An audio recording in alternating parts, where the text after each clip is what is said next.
The Australian summer of cricket is underway. The Australian women have played against the New Zealand women, the Women's Big Bash Grand Final has been completed, the Marsh Sheffield Shield has taken place, and the big series are underway, with the Border Gavaskar Test Series just around the corner. Welcome to Edge and Gone.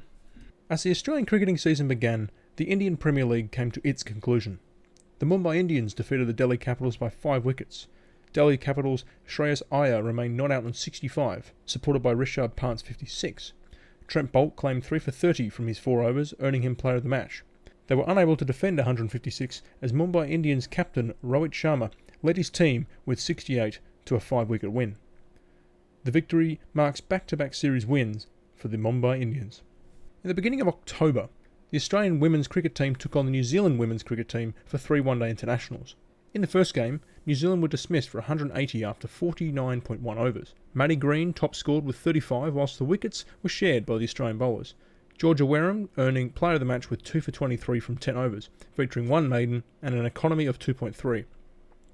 Captain Meg Lanning top scored with 62 not out, with opener Rachel Haynes making 44 as the Aussies won by 7 wickets in 33.4 overs. Rosemary Mayer headed the New Zealand bowling effort with 2 for 21 off 7, featuring 2 maidens and an economy of 3. In the second game, New Zealand scored 9 for 252, with Sophie Devine scoring 79 and Amy Satterthwaite 69. Jessica Jonathan took 4 for 36 from 10 overs, with a 3.6 economy rating. In reply, captain and player of the match Meg Lanning headed the charge with 101 not out off 96, scoring that century off the last ball of the game. Rachel Haynes scored 82 and the Aussies won by 4 wickets in 45.1 overs. New Zealand's Amelia Kerr claimed 3 for 47 from her 10 overs with an economy of 4.7. In the final game, the Aussies batted first, with a first wicket partnership of 144 as Rachel Haynes and Alyssa Healy scored 96 and 87 respectively. Amelia Kerr took 3 for 50 from her 10 overs with 1 maiden and an economy of 5. New Zealand could only last 27 overs as they were dismissed for 93. Amy Satterthwaite top scored with 41 and only Maddie Green could join Satterthwaite in the double figures. The wickets were shared by the Australians. However, Sophie Molyneux took 2 for 2 from 2 overs and an economy of 1. Rachel Haynes claimed player of the match as Australia won by 232 runs. This series victory marked a dominant victory for the Lanning's Australian team, who are now unbeaten in one-day internationals for over 2.5 years. This result has drawn parallels to Ponting's 11 of 2003, in which they won 21 consecutive matches of that year. The Sydney Thunder defeated the Melbourne Stars by 7 wickets to win the 6th instalment of the Women's Big Bash Final. The Stars batted first and failed to fire. The top 4 of Elise Villani, Meg Lanning, Mignon Dupree and Natalie Siva scored a combined total of 29. Catherine Brunt top scored with 22 as the Thunder's bowlers took wickets at stellar economy rates. Shabnim Ismail took 2 for 12 from 4 with an economy of 3 and Sammy Jo Johnson took 2 for 11 from 4 overs at an economy of 2.75.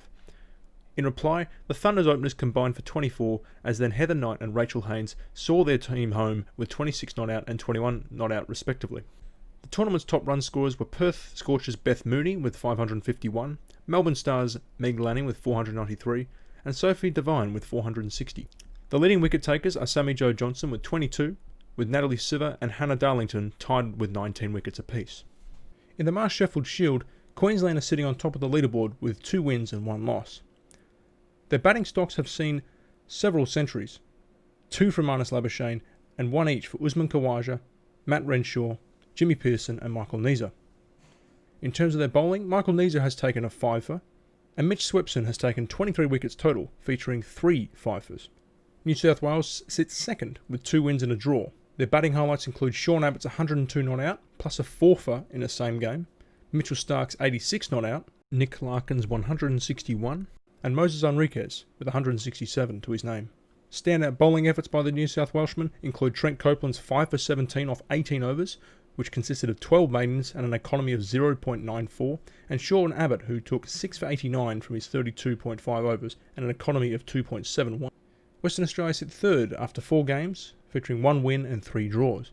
Several of their batsmen have also scored centuries, including Ashton Agar's 114 not out, which also featured a 5-fer in the same game, Josh Inglis, Sam Whiteman, Cameron Green, who scored 197, Cameron Bancroft, Sam Whiteman, and Josh Inglis, who scored his 125 off 122. However, the most dominant batsman in the squad is Shaun Marsh, who has scored 110 not out, 135, and then 115 plus 88 in the same game. Tasmania have 2 draws and 2 losses from their 4 matches.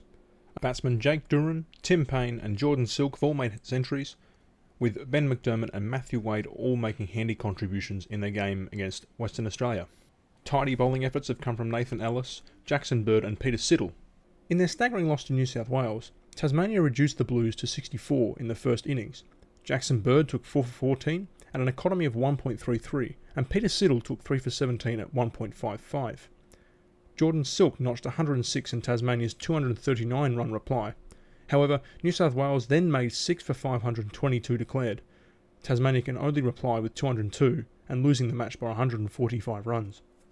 From their 2 games, Victoria have 2 draws, a result of their exuberant batting efforts. Will Pucovski has scored 255 not out and Marcus Harris 239, together for a 486 run partnership. In the following game, Pucovski made 202, and Harris returned with 71 of his own, and Peter Hanscom 84. John Holland has been the highlight of the Victorian bowling effort with 4 for 115 at an economy of 2.73 after 42.1 overs.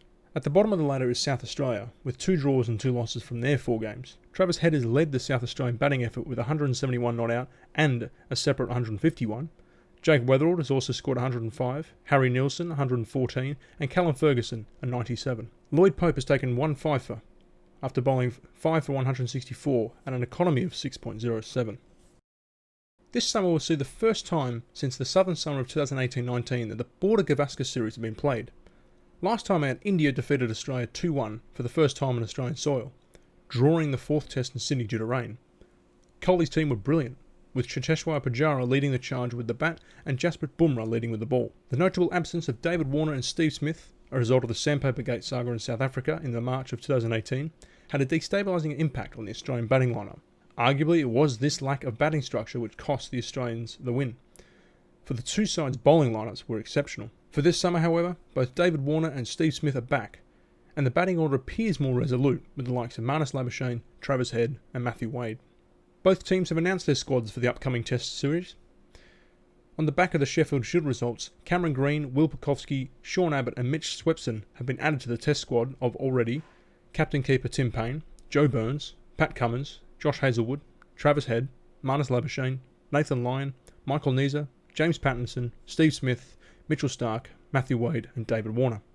The Indian Test squad features captain Virat Kohli, Ajinkya Rahane, Rohit Sharma, Mayank Agarwal, Prithvi Shaw, KL Rahul, Cheteshwar Pujara, Hanuma Vihari, Shubman Gill, Riddiman Saha, Rishabh Pant, Jasprit Bumrah, Mohammad Shami, Umesh Yadav, Navdeep Saini, Kuldeep Yadav, Ravindra Jadeja, Ravichandran Ashwin and Mohammad Siraj.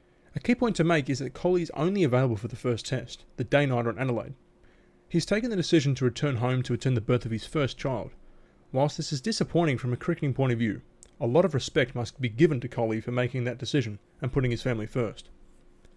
The Test series starts December 17 in Adelaide, followed by the Boxing Day Test at the MCG on December 26, the Sydney Test at the Sydney Cricket Ground January 7, and the 4th Test on the January 15 at the Gabba in Brisbane. Also coming up is the Men's Big Bash League, which begins on December 10. The 10th running of the Big Bash League sees several players changing clubs for this season.